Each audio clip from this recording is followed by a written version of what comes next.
Hello and welcome to the Royal Horticultural Society's 83rd Chelsea Flower Show here at the grounds of the Royal Hospital in the centre of London. If you have a passion for plants or if you love design, this is the place to be, where international horticulturalists and designers gather to show off their skills and make this the world's top horticultural event. The thing I love about this garden is that it's undeniably a garden first, isn't it? This isn't somebody trying to create an artificial nature reserve. If you get it right for the insects, then everything else follows. And it's been really striking this morning, walking around the gardens. The bees know about this. I know, I can watch this from is here. where the bees are. But that's part of the garden, isn't it, surely, the wildlife? Absolutely, but you look around the other gardens, there are lots of them with no insects, because they've all got big double flowers, no pollen, no nectar. So choosing flowers that are good for the insects is a good way of just beginning that process, which will bring in the birds and the hedgehogs and all the other wildlife. But nearly all parts of your garden need a febrile and busy insect life to keep them looking good. I should know, I have eaten most of them. With the help of a group of green-fingered 8-year-olds, we invited wildlife presenter Chris Packham to explore a bug's life. In the UK alone, there are 15 million private gardens covering an area of 270,000 hectares. And every one of these gardens has the potential to be a small nature reserve.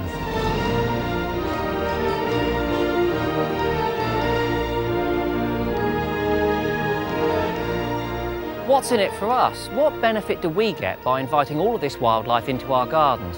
The kids down the front have already found dozens of different animals here, but this Wildlife Trust Lush garden is a really good example of how you can create a great wildlife garden, isn't it? It's a tiny patch in the great quilt of gardens that have been built here, and already it's like a nature reserve. You know, 5 species of bee have been spotted. There are blue tits and great tits coming in and feeding here. They've even found a vole. I spotted a couple of damselflies in the pond. You know, it's become an instant magnet for the wildlife in the centre of London. It's amazing how fast that happens, isn't it? But it's all about planting the right species, isn't it? So trees like this alder, for example. Yeah, these native tree species are ideal, and you need a good structure as well. A few tall trees, nice dense hedge for shelter, a few shrubs, and then the herbs. You know, a diversity of form means a greater diversity of creatures that you can attract, and things like the birch are great.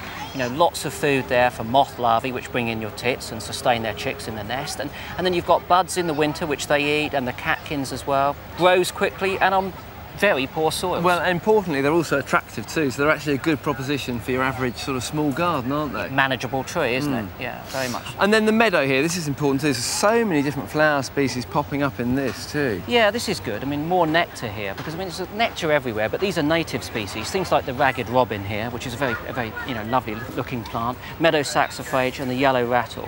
And again, you've got that diversity here. Quite a few of these grasses will also be the food plants of some of the butterflies that will come in to feed on your flowers over here. Yeah, but it does look great too, doesn't it? It looks really good. And quite easy to achieve. Just strip off the topsoil and get in some seed and it'll all take off. Yeah, you need to hit it and mow it quite, severely over the first couple of years. Obviously, all of your herbs will get shaded out. But in the second and third year, you could have quite a colourful spread in that patch of your lawn, and it's certainly worth doing. I wish this was my garden, my own little private nature reserve. But it really is a viable proposition for a small garden. It is, yeah. Take control, manage your own nature reserve, and it's not a lot of work, and you get a fantastic benefit for it. To shortlist the Wildlife Trust Lush Garden for the BBC RHS People's Award on Friday, text CFS space Lush to 63399 or go online at bbc.co.uk/gardening. You can vote at any time until midday on Thursday. If you'd like a reminder of the voting details, you can use your remote control to bring up the interactive menu at any time. Select About Chelsea and follow the on-screen instructions.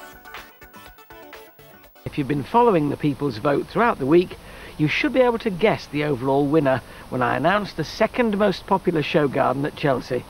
It was stiff competition, but the silver medal goes to Stephen Hall, presenting the Wildlife Trust's Lush Garden.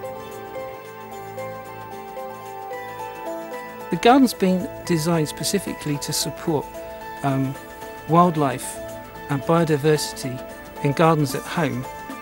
Features of the garden include a stream that runs into a pool of water, which is ideal habitat for amphibians and waterborne insects.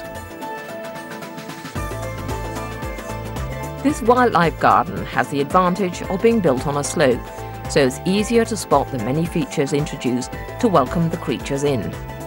Right at the front of the garden will be placed a thrush anvil, a group of large stones that a thrush can break open snail shells upon, and hence the thrush can have its breakfast. The planting that curls round the front of the garden is mainly pink and blue shades. They've been chosen specifically to provide nectar and seed for birds and insects. Love is like a butterfly, as soft and gentle as a sigh. Now, there are many, many elements that support wildlife in this garden. Gardens don't have to be overgrown and messy. They can be beautifully laid out, as this one is.